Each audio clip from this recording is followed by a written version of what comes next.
Hello everyone and welcome to a new episode of TV Dinner. Yes, finally, I'm starting up again, gonna talk about television stuff, and I have so much to talk about. Seriously, I don't know if you can read this, but this is a whole page worth of stuff that I have to talk about.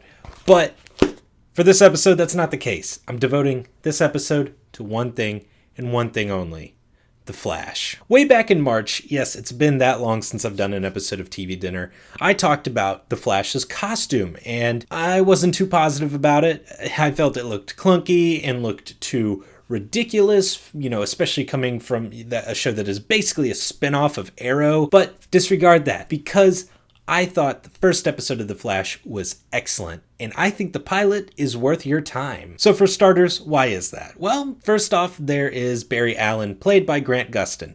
I think he is an extremely compelling character, and that was one of my biggest concerns, was that Grant Gustin, just wouldn't be interesting enough to infuse this character with any personality or relatability, but he really makes Barry Allen work. And, multiple times throughout the first episode, I found myself sympathizing with Barry and caring about him and worrying about him and just overall being invested in his character. And I think that's going to be one of the most important things that keeps me sticking around for the remainder of the first season at least. The action in the pilot is also really impressive. And I mean, coming from the CW especially, this is stuff that's on par with other network shows. This first episode featured tense, pulse-pounding action sequences paired with really damn good visual effects. And from what I saw in the coming soon sizzle reel, it doesn't look like it's gonna let up from there. I also felt like this first episode set up a really solid ensemble cast of supporting characters.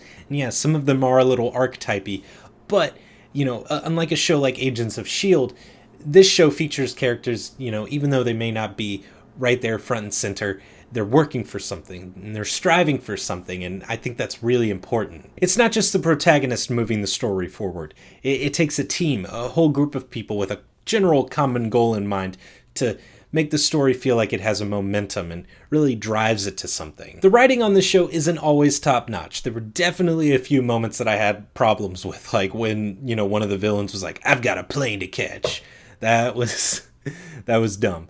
But on the whole, I really enjoyed it. Even towards the end, I was getting a little teary-eyed. But even putting that cloying sentimentalism off to the side, this show, writing-wise, is chock full of moments that impressed me. Like I said before, the characters are just written well. They're written to make you care about them. But even just the main baseline story itself is really good origin material. I've said this to multiple people since watching the pilot, but it feels like all the best parts of the first Spider-Man movie chopped up and put into one condensed episode of television. And to me, that's one of the best compliments it can get. And I'm not trying to say that they copied that formula from that movie, but they really did take a lot of, what it means to tell a really good origin story and used it for their character. I don't think that comparison could really be helped, though, because at the beginning of this episode, you've got Barry doing the opening narration saying, "This is my story," and all that. But I really got a kick out of that stuff.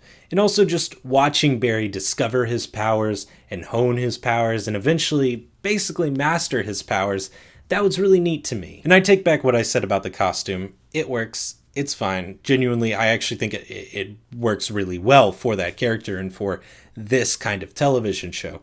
And generally, I'm just really impressed with what the CW has done here. The crossover with Arrow was also really cool, and if nothing else, it encouraged me to get into that show. I know it's on Netflix, so I'm gonna get into it eventually, probably within the next couple of weeks. I have one major complaint about the first episode, and that is simply that they showed too much. Of course, they still have a chance to turn that around and show me that, hey, we've got a lot more up our sleeve and that this is just the tip of the iceberg. By the time you're watching this video, the second episode of The Flash will have aired, I will have watched it, and I will have already taken notes, to talk about on an upcoming episode of TV Dinner, which probably won't be next episode because I still have a lot to catch up on from the several months that I have missed. So stay tuned for more TV Dinner. It's gonna be happening. I think I'm gonna shoot another episode right after this. The Walking Dead's about to come on. I'm gonna watch that. I have so much to do. I'm also gonna record an episode of the Film Feast. I'm a little crazy right now. But thank you for watching, and I hope you go out there and check out The Flash because it's good. It's really good. See y'all later.